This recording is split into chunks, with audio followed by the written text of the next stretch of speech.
அருட்பெருஞ்சோதி அருட்பெருஞ்சோதி தனிப்பெரும் கருணை அருட்பெருஞ்சோதி. எல்லா உயிர்களும் இன்புற்று வாழ்க, வள்ளல் மலரடி வாழ்க வாழ்க, கொல்லா வருதம் குவளை எல்லாம் ஓங்குக, நல்லோர் நினைத்த நலம் பெறுக, நன்றி நினைத்த எல்லோரும் வாழ்க இசைந்து. உலக மக்களே, அறிவார்ந்த அன்பர்களே, ஆண்மநேய ஒருமைப்பாட்டுடைய அன்பர்களே, 6ஆம் திருமுறையிலே நமது பிள்ளை பெருமானவர்கள் அருளிய சிற்சத்தி துதி என்ற பதிகத்தில் இருக்கின்ற பாடல்களுடைய விளக்கங்களை பார்த்து கொண்டிருக்கிறோம். சிற்சத்தி துதி என்பது சுத்த சன்மார்க்க கொடியினுடைய அருளாற்றலை பற்றி போற்றி வணங்குவது. சுத்த சன்மார்க்க கொடியினுடைய அருளாற்றல் என்பது இறைவனுடைய அருளாற்றலை பற்றி போற்றி வணங்குவதுதான் சிற்சத்தி துதி என்ற பதிகத்திலே நமக்கு அருளி இருக்கிறார்கள். இறைவனுடைய அருளாற்றலை போற்றுவதை மட்டுமல்லாமல் சுத்த சன்மார்க்கத்திற்கென்று ஒரு கொடியை வல்லப்பெருமானவர்கள் உருவாக்கி, அந்த கொடி எப்படிப்பட்ட கொடி? கொடி என்பது சுத்த சன்மார்க்கத்தினுடைய நெறிகளை கொண்ட கொடி. அதனுடைய அருளாற்றலை பற்றி போற்றி வணங்குவதுதான் சிற்சத்தி துதி என்ற பதிகத்திலே நமக்கு அருளியிருக்கிறார்கள். இறைவனுடைய ஆற்றலையும் சுத்த சன்மார்க்க நெறிகளுடைய ஆற்றலையும் போற்றி வணங்குவது, இறைவனிடனுடைய நிலைகளையும் இறைவனிடமிருந்து எப்படி தான் ஆற்றலை பெற்றுக்கொண்டார் என்பதையும், அடியார்கள் என்பது சுத்த சன்மார்க்க அன்பர்களுக்கு எப்படி அருள வேண்டும் என்பதையும் இந்த பாடல்களிலே நமக்கு தெளிவாக அருளி இருக்கிறார்கள். அதை பார்த்து கொண்டிருக்கிறோம். இன்று 3, 4 2 பாடல்கள், 3வது பாடல் 4வது பாடல், தினமும் 2 பாடலுடைய விளக்கத்தை பார்த்து கொண்டிருக்கிறோம். நீட்டுக்கொடியே, சன்மார்க்க நீதி கொடியே, சிவகீத பாட்டுக்கொடியே, இறைவர் வளப்பாக கொடியே, பரநாத நாட்டுக்கொடியே, என்னை ஈன்ற ஞானக்கொடியே, என் உறவாம் கூட்டுக்கொடியே, சிவகாமக் கொடியே, அடியேருக்கு அருள்கிறே. இது ஒரு பாடல். அடுத்த பாடல் பாருங்க. 2 பாடலை சொல்லிட்டு அப்புறம் விளக்கம். மாலக்கொடியே குற்றமெல்லாம் மன்னித்து அருளி, மரணம் என்னும் சாலக்கொடியை ஒடித்து, எனக்கு உள் சார்ந்து விளங்கும் தவக்கொடியை, கால கருவை கடந்து ஒளிர் வான்கருவும் கடந்து வயங்குகின்ற கோலக்கொடியே, சிவஞான கொடியே, அடியேருக்கு அருள்கிறே. நான் ஏற்கனவே கூறியது போல சுத்த சன்மார்க்க நெறிகள் எப்படிப்பட்டது? சுத்த சன்மார்க்க நெறிகளை குறிக்கக்கூடிய ஒரு கொடி, இறைவனுடைய ஆற்றலை குறிக்கக்கூடிய ஒரு கொடி. இந்த நிலையிலிருந்து வல்லப்பெருமான் அவர்கள் நமக்கு அருளி இருக்கிறார்கள். நீட்டுக்கொடியை என்பது உலக வாழ்க்கையினுடைய தத்துவங்களையும் உயிர் தத்துவங்களையும் குறிக்கக்கூடிய கொடி என்று கூறுகிறார். அப்படின்னால் என்ன அர்த்தம் என்றால், உலக தத்துவங்களை விளக்கக்கூடிய சுத்த சன்மார்க்க நெறி, உயிரினங்களை காக்கக்கூடிய உயிர் தத்துவத்தை கொண்ட ஒரு நெறி, இது சுத்த சன்மார்க்க நெறி. இப்படி சுத்த சன்மார்க்க நெறியை ஏற்றுக்கொண்ட கொடியே, சுத்த சன்மார்க்க நெறியை ஏற்றுக்கொண்ட கொடியே. அடுத்து சொல்ற பாருங்க, சன்மார்க்க நீதி கொடியை. இறைவனை பற்றி சொல்ல வேண்டும், சுத்த சன்மார்க்க நெறிகளை பற்றி சொல்ல வேண்டும். இரண்டும் கலந்து சேர்ந்து இந்த கொடிப்பாட்டிலே நமக்கு அருளி இருக்கிறார்கள். சுத்த சன்மார்க்க கொடியே, சிவகீத பாட்டுக்கொடியே. சிவகீத பாட்டுக்கொடி என்பது இயல் இசை, தேவகானம் என்று கூறுவார். இயல் இசையோடு கூடிய விளங்கக்கூடிய சன்மார்க்க கொடியே, இறைவர் வளப்பாக கொடியே. சொல்லிட்டாரா? இறைவர் வளப்பாக கொடி என்பது இறைவனுடைய அருள் ஆற்றலை பெற்ற கொடி, இறைவனுடைய அருள் ஆற்றலை பெற்ற சுத்த சன்மார்க்க நெறி என்று பொருள். சுத்த சன்மார்க்க நெறி என்று பொருள். இதற்கு ஒரு சின்ன விளக்கத்தை தர நான் கடமைப்பட்டிருக்கிறேன். வல்லப்பெருமானவர்கள் சில பாடல்களிலே கூறும்போது தன்னை தலைவியாகவும் இறைவனை தலைவனாகவும் வர்ணனை செய்து அந்த பாடல்களை அருளியிருப்பார்கள். ஏனென்றால் தன்னுடைய காதலை வெளிப்படுத்த வேண்டும் என்பதற்காக. அதே போல இந்த கொடி என்பது சுத்த சன்மார்க்க நெறிகளை குறிப்பிடுவது.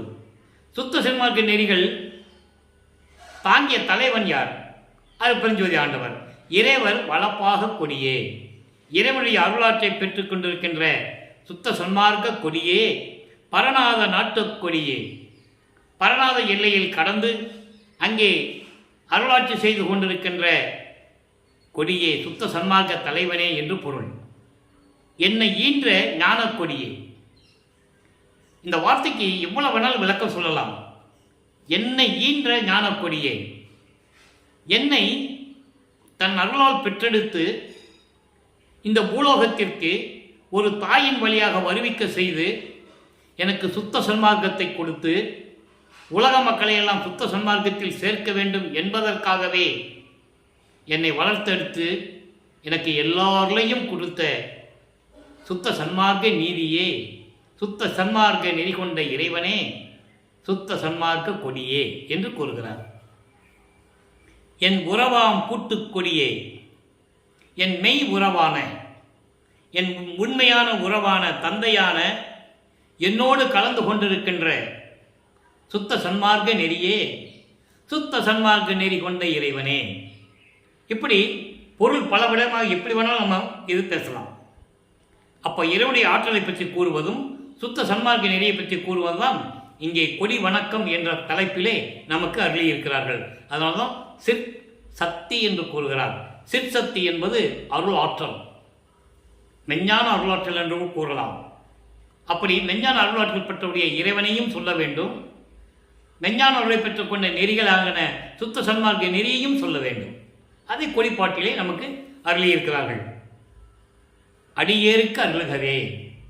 அப்படி அருளோடு விளங்கி கொண்டிருக்கின்ற சுத்த சன்மார்க்க நெறி கொண்ட கொடியே, இறைவனே, சுத்த சன்மார்க்க அன்பர்களுக்கு, என்னை போன்ற அடியார்களுக்கு அருளுகவே என்று கூறுகிறார். அடுத்த பாடல் பாருங்க. மால கொடியேன் குற்றமெல்லாம் மன்னித்து அருளி. இந்த ஒரு வரி மட்டும் விளக்கம் பாருங்க. மால கொடியேன், மால கொடியேன் என்பது நான் மாயைகளையும் மயக்கங்களையும் சூழ்ந்து கொண்டிருந்த காலகட்டங்களில் இருந்தபோது, சமயங்களையும் மதங்களையும் மார்க்கங்களையும் நான் சார்ந்திருந்த போது, என்னை அறியாமலேயே நான் இருந்து கொண்டிருந்த காலகட்டங்களில் அந்த தவறுகளை எல்லாம், குற்றங்களை எல்லாம் மன்னித்து எனக்கு அருளே. ஏனென்றால் சுத்த சன்மார்க்கத்தை கொடுக்கும்போது, சுத்த சன்மார்க்க நெறிகளில் இருக்கும்போது, சமயங்கள் மதங்கள் மார்க்கங்களுடைய நெறிகளை பின்பற்றாமல் இருக்க வேண்டும். அதனால சொல்றாரு, மாலக்கொடியேன் குற்றமெல்லாம் மன்னித்து அருளி மரணம் என்னும் சாலக்கொடியை ஒழித்து, மரணம் என்னும் நீங்காத அந்த பிறவி துன்பத்தை அழித்து, ஒழித்து என்றால் அழித்து, நீக்கி எனக்கு உள் சார்ந்து. அப்போ மரணமில்லா பெருவாழ்வில் இருக்க வேண்டும் என்றால் சுத்த சன்மார்க்கத்தில் இருக்க வேண்டும், சுத்த சன்மார்க்க நெறியை பின்பற்றி கொண்டிருக்க வேண்டும். சுத்த சன்மார்க்கத்தின் தலைவனாகிய இறைவன் அருட்பெருஞ்சோதி ஆண்டவர் தனிப்பெரும்பதி, தனிப்பெரும் தலைமைப்பதி என்று சொல்லுவார். சுயமாக தோன்றிய இறைவன், ஆதியும் அந்தமில்லா தோன்றிய இறைவன், சாதியும் மதமும் சமயமும் பொய் என ஆதியில் உணர்த்திய இறைவன், சாதியும் மதமும் சமயமும் பொய், சாதியும் மதம் சமயம் காணா ஆதி அநாதையாம் அருட்பெருஞ்சோதி. அப்படிப்பட்ட இறைவன் என்னுடைய சமயங்களையும் மதங்களையும் மார்க்கங்களையும் நான் இருந்தபோது அந்த குற்றங்களை எல்லாம் நீக்கி சுத்த சன்மார்க்கத்தை கொடுத்து எனக்கு அருளி, மரணம் என்னும் நீங்காத பிறவி துன்பத்தை நீக்கி அதை ஒழித்து என் உள் சார்ந்து என் உள்ளத்தில் விளங்கி கொண்டிருக்கின்ற தவக்கொடியே, சுத்த சன்மார்க்க தலைவனே, அருட்பெருஞ்சோதியே, காலக்கருவை கடந்து, எத்தனையோ யுகங்கள் காலங்களையெல்லாம் கடந்து வான் எல்லைகளை கடந்து விளங்குகின்ற பரம்பொருளே. கோலக்கொடி, கோலம் என்பது அழகான என்று பொருள், அற்புதம் என்று பொருள், இங்கே பரம்பொருள் என்று பொருள். ஆக எல்லா யுகங்களையும் கடந்து, எல்லா காலங்களையும் கடந்து, வான் கடந்து, பல வெளிகளை கடந்து, பரவெளி, பரம்பரவெளி, பராபரவெளி, பெருவெளி, பெருசுகவெளி போன்ற வெளிகளையெல்லாம் கடந்து சுத்த சிவஞான வெளியிலே விளங்கி கொண்டிருக்கின்ற பரம்பொருளே. அந்த சுத்த சிவஞான வெளி என்பது 16வது நிலை, ஞானத்தில் ஞானம். சரிய கிரிய யோகம் என்ற 12 நிலைகளும் சமயங்களையும் மதங்களையும் மார்க்கங்களையும் சார்ந்தது. சமயங்கள் 6, மதங்கள் கணக்கில்லை, மார்க்கங்கள் 6, இப்படி எல்லா நிலைகளையும் கடந்த நிலை சுத்த சன்மார்க்க நிலை. நமது பிள்ளைப்பெருமான் அவர்கள் இந்த பூலோகத்திற்கு ஒரு தாயின் வழியாக வருவிக்க உற்ற பிறகு சமயங்களையும் மதங்களையும் மார்க்கங்களையும் சார்ந்து கொண்டிருந்த போது அப்போ அவருக்கு சுத்த சன்மார்க்கம் தெரியாது. அருட்பெருஞ்சோதி ஆண்டவர் தான் இறைவனும் தெரியாது. சைவ சமயத்தின் தலைவனாகிய சிவபெருமானை தான் இறைவன் என்று வழிபட்டுக் கொண்டிருக்கிறார்.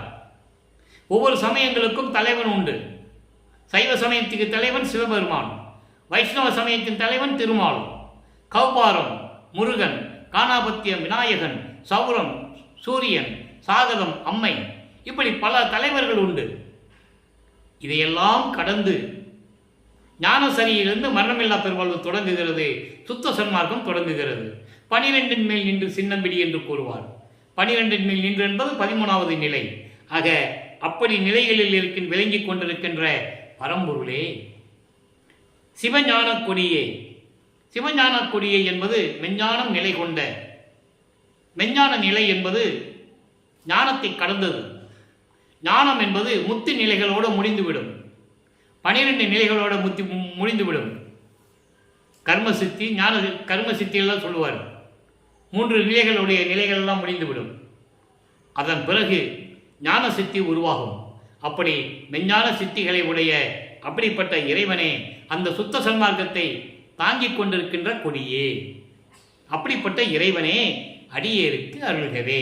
என்னை போன்ற அடியார்களுக்கும் சுத்த சன்மார்களுக்கும் நீ அருள வேண்டும் என்று இந்த பாட்டிலை நாம் கருளியிருக்கிறார்கள். ஆக வல்லப்பெருமானவர்கள் சுத்த சன்மார்க்க நெறியை கொண்ட கொடியை, சுத்த சன்மார்க்க நெறியை கொண்ட இறைவனை பற்றி சொல்ல வேண்டும். இவர் எந்த நிலையில் இருந்தார், இறைவனுடைய சுத்த சன்மார்க்கத்துடைய நிலையையும் சொல்லி, இவர் சமயங்களையும் மதங்களையும் மார்க்கங்களையும் கடந்து வந்ததை கூறி, எப்படிப்பட்ட சுத்த சன்மார்க்க நெறி என்பதையெல்லாம் இந்த பாடல்களிலே நமக்கு தெளிவாக அருளியிருக்கிறார்கள். இந்த 2 பாடல்களுக்கும் ஒத்த கருத்து கொண்ட மற்ற பாடலுடைய விளக்கத்தை நாம் கூற வேண்டும். ஏனென்றால் இதிலே மாலக்கொடியேன் குற்றம் எல்லாம் மன்னித்து அருளி என்று கூறுவார். இதை விளக்கமாக சில பாடல்களிலே நமக்கு அருளி இருக்கிறார்கள். அதையும் சொல்ல வேண்டிய கடமை இந்த வள்ளலார் ஊழியனுக்கு இருக்கிறது. 69வது பதிகம் ஆனந்த அனுபவம். அதில் 1வது பாடல் நல்லா கவனிக்கணும். இதுக்கேற்றபடி விளக்கங்கள் இங்கு இருக்கும், விரிவான விளக்கங்கள். கள்ளத்தை எல்லாம் கடக்க விட்டேன். அதாவது கொடி வணக்கத்திலே சுத்த சன்மார்க்க நெறியை பற்றி சொல்லும்போது இவர் எப்படி அருளை பெற்றுக்கொண்டார், சுத்த சன்மார்க்கத்தை பெற்ற பிறகு இவருடைய நிலை என்ன, சமயங்களையும் மதங்களையும் மார்க்கங்களையும் சார்ந்திருந்த போது 33 ஆண்டுகள் வரைக்கும் இந்த பூலோகத்திற்கு வருவிக்க உற்று 33 ஆண்டுகள் வரைக்கும் அவருடைய நிலை என்ன, அதன் பிறகு இவருடைய நிலை என்ன என்பதை குறிப்பிடுவதுதான் ஆனந்த அனுபவம். அவருடைய அனுபவங்களை கூறுகிறார். அவர் அனுபவங்களை கூறும்போது அதை உலக மக்களுக்காக கூறுகிறார் என்று நாம் எடுத்துக்கொள்ள வேண்டும். கள்ளத்தை எல்லாம் கடக்க விட்டேன். கள்ளம் என்பது குற்றங்கள், குறைகள். சமயங்களையும் மதங்களையும் மார்க்கங்களையும் நான் சார்ந்திருந்த போது அந்த நெறிகளை எல்லாம், அந்த குற்றங்களை எல்லாம் நான் கடந்து விட்டேன். நின் அருளாம் வெள்ளத்தை எல்லாம் மிக உண்டேன். நின் அருளாம் வெள்ளத்தை, உன்னுடைய அருளாமுதை, உன்னுடைய சுத்த சன்மார்க்கத்தை நான் பெற்றுக்கொண்டேன். அதனால் உன்னுடைய அருளமுதத்தை நான் உண்டேன். வெள்ளம் என்பது அமுதம். அமுதத்தை எல்லாம் மிக உண்டேன். உள்ளத்தை காணாத காட்சியெல்லாம் காண்கின்றேன். நான் சுத்த சன்மார்க்க நெறிகளை பெற்ற பிறகு, நீ எனக்கு அருள்களை எல்லாம் கொடுத்த பிறகு நான் காணாத காட்சியெல்லாம் காண்கின்றேன். யாரும் பார்க்க முடியாத காட்சிகள். பிரம்மன், திருமால், ருத்திரன் போன்ற பதத்தலைவர்களும் தேவர்களும் நாகாதிபனாகிய இந்திரனும் எல்லாரும் யாராக இருந்தாலும் சரி, யாரும் பார்க்க முடியாத காட்சிகளை எல்லாம் நான் பார்த்து மகிழ்ந்து கொண்டிருக்கிறேன். காரணம், உன்னிடமிருந்து நான் சுத்த சன்மார்க்க நெறிகளை பெற்ற பிறகுதான் என்று கூறுகிறார்.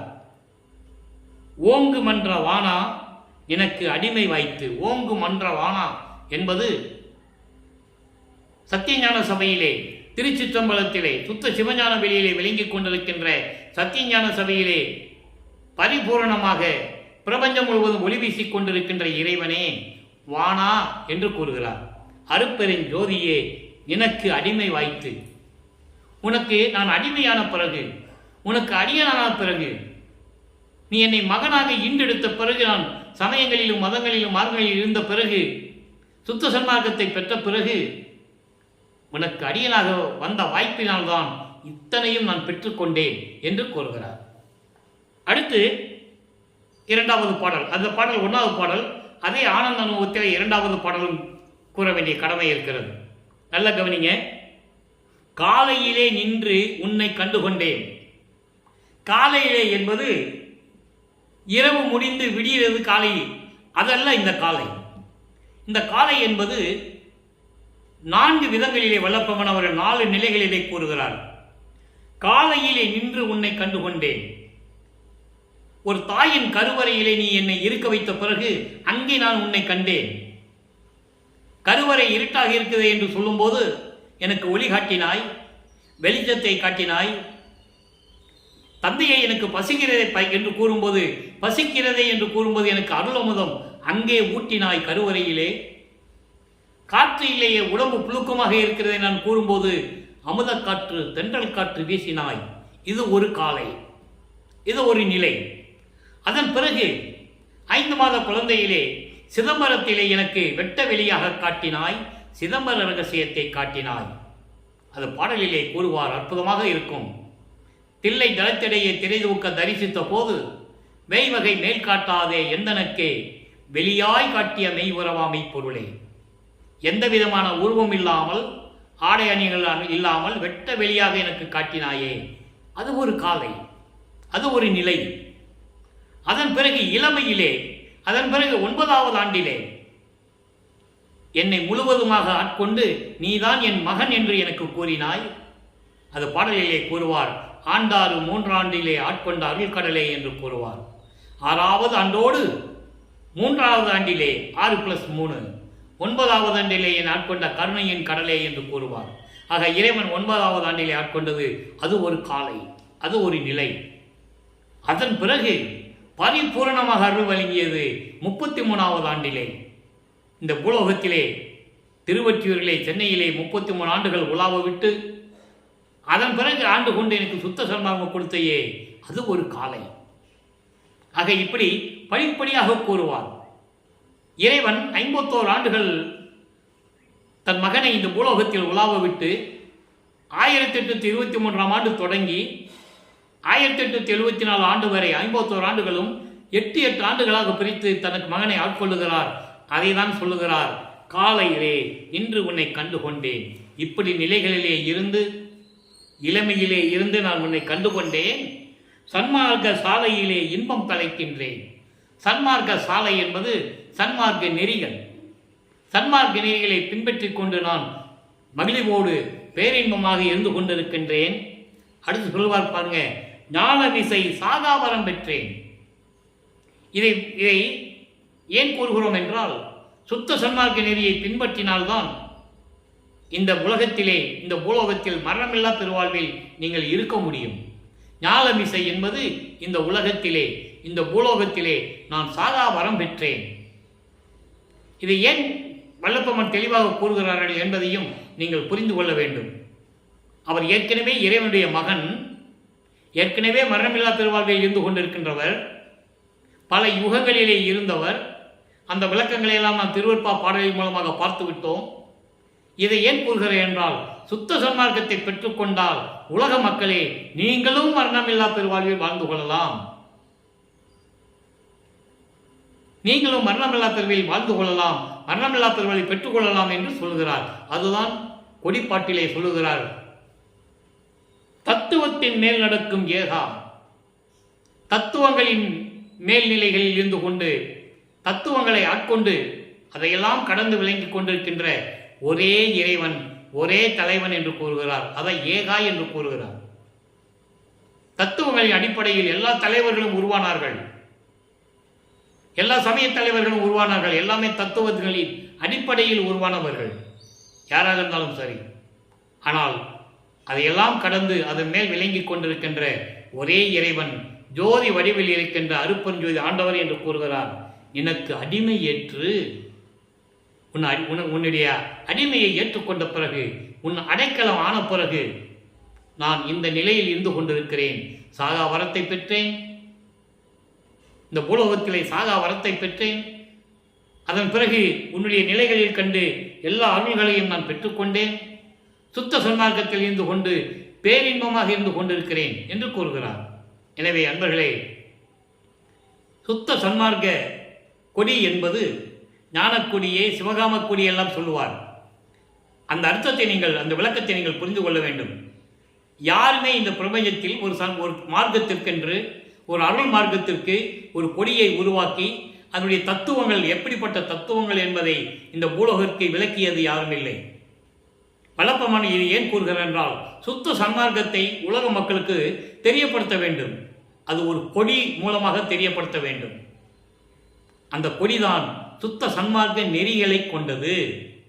சுத்த சன்மார்க்க நெறிகளை கொண்ட தலைவன் யார்? அருட்பெருஞ்சோதி ஆண்டவர்.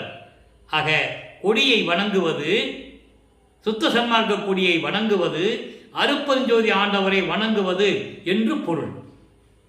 இதான் மூல கருத்து, மைய கருத்து என்பதை நீங்கள் புரிந்து கொள்ள வேண்டும். சாதாரண கொடிதானே அப்படின்னு நம்ம நினைக்கக்கூடாது. சன்மார்க்க கொடியை பார்த்தால் உடனே வணங்க வேண்டும். சன்மார்க்க கொடியை என்று வணங்க வேண்டும். இறைவா என்று வணங்க வேண்டும். அருட்பெருஞ்சோதி ஆண்டவரே என்று வணங்க வேண்டும். அருட்பெருஞ்சோதி அருட்பெருஞ்சோதி தனிப்பெருங்கருணை அருட்பெருஞ்சோதி என்ற மகாமந்திரத்தை சொல்ல வேண்டும். இது ஒவ்வொருத்தரும் சொல்ல வேண்டும் என்பதற்காகத்தான் ஒரு கொடியை உருவாக்கி, சுத்த சன்மார்க்கத்திற்கென்று ஒரு கொடியை உருவாக்கி, அந்த கொடியை சித்தி வளாகத்திலே மேட்டுக்குப்பத்திலே ஐப்பசி 7ஆம் தேதி அன்று நமது பிள்ளைப்பெருமாள் கொடி கட்டி பேருபதேசம் செய்தார்கள். பேருபதேசம், இந்த கொடிப்பாட்டுகள் விளக்கம் முடிந்தவுடனே பேருபதேசம் என்னுடைய கருத்துக்களை நாம் பதிவு செய்ய இருக்கிறோம். அதன் பிறகு அருட்பெருஞ்சாண்டவர் வந்து தன் மகனோடு, அவர் வந்து இறைவன் வந்து தன் மகனோடு எப்படி இரண்டரை கலந்து கொள்ளுகிறார், இறைவனாகிறார் என்ற நிலையையும் நாம் பார்க்க போகிறோம். சித்தி வளாகத்திலே மேட்டுக்குப்பத்திலே அந்த அறையிலே போய் கதவை சாத்தி விட்டு மறைந்து விட்டார் என்று கூறுவார்கள். அது தவறு. அவர் மறைய வேண்டிய அவசியம் இல்லை. இறைவன் தான் பிரிந்த சக்தியோடு மீண்டும் சேர்ந்து கொள்ளுகிறார். அதை நீங்கள் புரிந்து கொள்ள வேண்டும். இறைவனுடைய திருவிளையாடல், அருட்பெருஞ்சோதி ஆண்டவருடைய திருவிளையாடல் 51 ஆண்டுகள் இந்த பூலோகத்தில் நடக்கிறது. அந்த திருவிளையாடலின் நோக்கம் என்ன? சுத்த சன்மார்க்கம் உலக மக்களிடம் போய் சேர வேண்டும். அப்ப அந்த சுத்த சன்மார்க்கத்தை உலக மக்களிடம் சொல்ல வேண்டும். அதற்காகவே தன் அருளால் ஒரு ஆண்மகனை பெற்றெடுத்து ஒரு தாயின் கருவறையிலே இருக்க செய்து, அதன் பிறகு வருவிக்க செய்து, சமயங்களையும் மதங்களையும் மார்க்கங்களிலும் ஈடுபட செய்து, அதற்கு பிறகு இது தேவையில்லை என்று சொல்ல வைத்து, மகனையே சொல்ல வைத்து, அதன் பிறகு சுத்த சன்மார்க்கம்தான் தேவை என்று சொல்ல வைத்து, தன் மகனை இரண்டோட கலந்து ஆட்கொள்ளுகிறார். பிரிந்த சக்தியோடு மீண்டும் கூடிக்கொள்ளுகிறார். இதுதான் கான்செப்ட் என்பதை நீங்கள் புரிந்து கொள்ள வேண்டும். இறைவன் எங்கும் இல்லை. சித்தி வளாகத்தில் இருந்து கொண்டு இந்த பிரபஞ்சத்தை இயக்கிக் கொண்டிருக்கிறார்கள் என்பதை நீங்கள் புரிந்து கொண்டு, சுத்த சன்மார்க்க நெறிகளை பின்பற்றி அருட்பெருஞ்சோதி ஆண்டவரை வணங்கி, இப்படிப்பட்ட ஆண்டவர் தெரியுமா, நாம் எவ்வளவு புண்ணியம் செய்திருக்கிறோம், சுத்த சன்மார்க்க காலத்தில் வாழ்ந்து கொண்டிருக்கிறோம். நீங்கள் நல்லா புரிஞ்சுக்கணும். சுத்த சன்மார்க்க காலத்தில் வாழ்ந்து கொண்டிருக்கிறோம். சுத்த சன்மார்க்க தலைவனை நாம் இறைவனாக ஏற்றுக்கொண்டிருக்கிறோம். அப்படிப்பட்ட இறைவனுடைய மகனாகிய வல்லற்பெருமானை ஏற்றுக்கொண்டிருக்கிறோம் என்ற நிலையில் இருந்து கொண்டு, சைவ நிலையில் இருந்து கொண்டு தீபத்தின் முன்னால் அமர்ந்து அருட்பெருஞ்சோதி அருட்பெருஞ்சோதி தனிப்பெருங்கருணை அருட்பெருஞ்சோதி என்ற மகாமந்திரத்தை சொல்லி சுத்த சன்மார்க்க நெறிகளை பின்பற்றி, அதுக்காகத்தான் நமக்கு கொடி வணக்கத்தை நமக்கு அருளி இருக்கிறார்கள். நெறிகளை பின்பற்றி கொண்டு இறைவனுடைய அருள்களை எல்லாம், செல்வங்களை எல்லாம் நீங்கள் பெற்று இந்த வையகத்தில் நீங்கள் வாழ்வாங்க வாழ வேண்டும். நோயற்ற வாழ்வில் வாழ வேண்டும். மரணமில்லா பெருவாழ்வில் நீங்கள் இருக்க வேண்டும் என்று இறைவனுடைய தயவையும் கருணையும் பெற்ற ஊழியன் என்ற உரிமையில் நான் உங்களை வணங்கி வாழ்த்தி விடைபெறுகிறேன். மீண்டும் நாளை சந்திப்போம். நன்றி, வணக்கம். அருட்பெருஞ்சோதி அருட்பெருஞ்சோதி தனிப்பெருங்கருணை அருட்பெருஞ்சோதி. நாளையும் கொடிப்பாட்டு, கொடி வணக்கம் எல்லாம் வரும். கேட்டு மகிழ்ந்து இறைவனர்களை பெற்றுக்கொள்ளுங்கள்.